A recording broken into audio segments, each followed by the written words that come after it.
1919년 루브르의 한 비밀방 깊숙한 곳에서 한 남자가 거울 앞에 서 있었다. 그의 얼굴에는 결코 공개적으로 드러낼 수 없는 은밀한 만족감이 깃들어 있었다.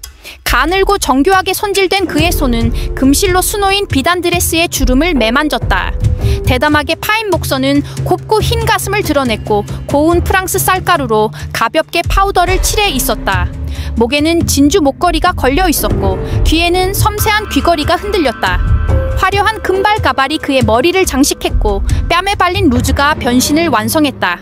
그 찰나의 소중한 순간 프랑스 국왕 앙리 3세는 사라졌다. 그 자리에 선 것은 신비롭고 우아하며 매혹적인 한 여인이었다. 그녀는 그의 가장 깊고 금지된 욕망이 만들어낸 비밀스러운 창조물이었다. 이것이 바로 유럽에서 가장 강력한 군주 중 한 명이 감춰온 진실이었다. 수십 년 동안 프랑스 국왕은 극소수의 측근만 아는 사적인 여성 정체성을 유지했다. 종교 전쟁으로 찢기고 정치적 배신에 시달리는 왕국을 다스리는 동안 앙리가 위안을 찾을 수 있는 순간은 오직 왕의 갑옷을 벗고 진정 원하는 모습으로 옷을 입을 때뿐이었다. 그렇다면 발루아 왕조의 마지막 국왕은 어떻게 프랑스 역사상 가장 난해하고 논란 많은 인물이 되었을까? 그리고 왜 그의 적들은 그의 개인적 취향을 무기로 삼아 심지어 오늘날까지도 거의 아무도 그의 진실을 알지 못하게 만들었을까? 이야기는 1551년 9월 19일 퐁텐블로 궁전에서 시작된다. 알렉상드르 에두아르 드 프랑스라는 소년이 태어났다. 프랑스 국왕 앙리 2세와 강인한 카트린 드 메디시스 여왕의 네 번째 아들이었다. 어린 시절부터 훗날 앙리 3세가 될 왕자는 형제들과는 다른 모습을 보였다. 첫째 샤를은 전쟁에 관심을 보였고 프랑스와는 사냥과 스포츠를 즐겼지만 알렉상드르는 다른 세계에 매료되었다. 그는 궁정 부인들의 세련된 교제, 우아한 드레스, 반짝이는 보석, 시와 문학, 예술에 대한 담론을 더 좋아했다. 예리하고 정치 감각이 뛰어난 어머니 카트린 여왕은 곧 아들의 독특한 성향을 알아차렸다. 16세기 왕자에게 기대되던 것과 달리 알렉상드르는 전통적인 남성 취미에 전혀 관심이 없었다. 사냥을 혐오했고 검술은 잔혹하고 세련되지 못하다고 생각했으며 차라리 이탈리아 소네트를 토론하거나 시녀들이 궁을 정리하는 모습을 지켜보는 것을 좋아했다. 처음에 카트린은 더 엄격한 교사를 붙여 아들을 교정하려 했지만 곧 아들의 본성을 인정하고 이를 정치적으로 활용하는 편이 현명하다는 것을 깨달았다. 9살 때 귀족 사회를 놀라게 한 사건이 벌어졌다. 중요한 종교 축제 도중 어린 왕자가 몇 시간 동안 종적을 감춰 궁정이 발칵 뒤집혔다. 그는 어머니의 시녀방에서 발견되었는데 시녀의 가장 화려한 드레스를 입고 마치 마법의 탑에 갇힌 공주처럼 행복하게 놀고 있었다. 전쟁에 단련된 엄격한 부왕 앙리 2세가 추궁하자 소녀는 부끄러움 없이 말했다. 궁정의 부인들처럼 아름다워지는 기분이 어떤지 알고 싶었어요. 왕은 충격을 받았다. 그의 세계에서 남성다움은 선택이 아닌 의무였다. 분노한 그는 아들을 처벌하고 더 엄격한 교육을 명령했지만 억압은 오히려 왕자의 성향을 지하로 숨기게 했다. 어머니는 접근 방식을 바꿨다. 극비를 조건으로 여성 전용 공간에 제한적으로 드나들 수 있도록 허락했다. 그녀의 조용한 보호 아래 알렉상드르는 자신의 여성적 정체성을 본격적으로 탐구하기 시작했다. 카트린은 남들이 이해하지 못한 것을 이해했다.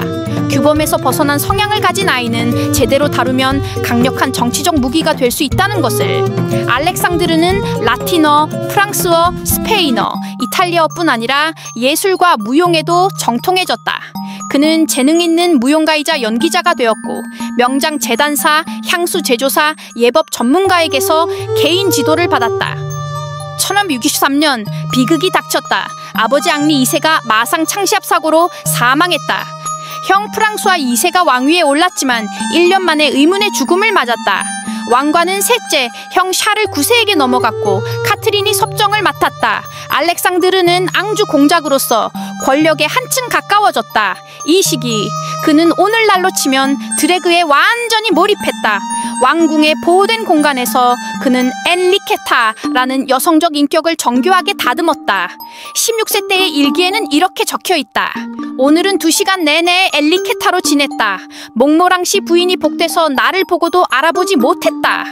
군사 지도자로 성장해 자르낙과 몽콩투르 전투에서 승리를 거두었음에도 알렉상드르는 사적인 의식을 계속 이어갔다. 전투 후 그는 몇 시간 동안 천막에 틀어박혀 꽃향기를 풍기며 평온한 표정으로 나왔다. 부하들은 곧 깨달았다. 묻지 마라. 1573년 어머니의 외교 덕분에 그는 폴란드 국왕으로 선출되었다. 프랑스를 떠난 그는 아름다운 젊은 프랑스 귀족 청년들 미뇽로 둘러싸인 화려한 궁정을 만들었고 그들과 함께 고귀한 유럽 귀부인으로 변장하는 사적인 시간을 즐겼다. 그러나 1574년 형 샤를 9세가 사망하자 그는 프랑스로 돌아와 앙리 3세로 즉위했다. 그는 민용들을 데리고 왔고 소문은 빠르게 퍼졌다.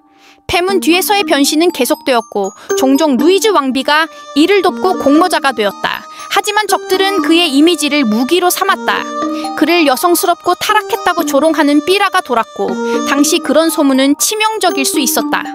1588년 방어의 날에 정치적 긴장이 폭발하며 그는 파리를 떠나야 했다. 망명 중 사적인 세계와 단절된 그는 우울에 빠졌다. 그리고 마침내 귀즈 공작과 그의 형제 추기경을 암살하는 충격적인 방역에 나섰다. 이 사건은 그의 고립을 심화시켰고 1989년 8월 1일 한 광신도 수도승이 그를 칼로 찔러 살해했다. 37세의 나이에 발루아 왕조의 마지막 국왕은 세상을 떠났고 그의 평생의 비밀도 함께 사라졌다. 수세기 동안 앙리 3세는 허영심 많고 타락한 실패한 왕으로 기억되었다. 그러나 현대 연구는 전혀 다른 그림을 보여준다. 전사왕과 우아한 여왕 사이를 살았던 남자, 전략가이자 몽상가였던 한 인간의 초상이다. 그는 잔혹한 시대 속에서도 사적으로 아름다움과 부드러움을 추구했다. 이는 약함이 아니라 조용한 저항의 행위였다. 역사가 그를 받아들일 준비가 되어 있지 않았을지도 모른다. 하지만 이제 조각조각 진실이 드러나고 있다.